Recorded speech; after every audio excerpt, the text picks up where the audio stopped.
Guess where the expansion valve is? Underneath the wiper motor. So there it is.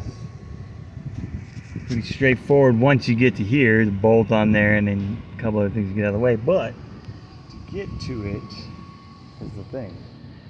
So see all that there? Wiper arms. It's a 13 socket. Get the wiper arms off. And then your wiper motor, unplug it. There's 3 bolts. 1, 2, 3.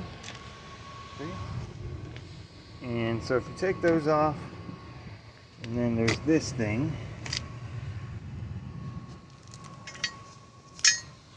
Goes here across to there, to these 2 things. And you just take it off and pull it back. That way you can get the wiper arm out.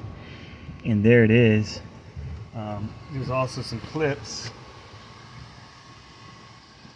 that you have to take off for that plastic piece. Here, and a couple on the other side.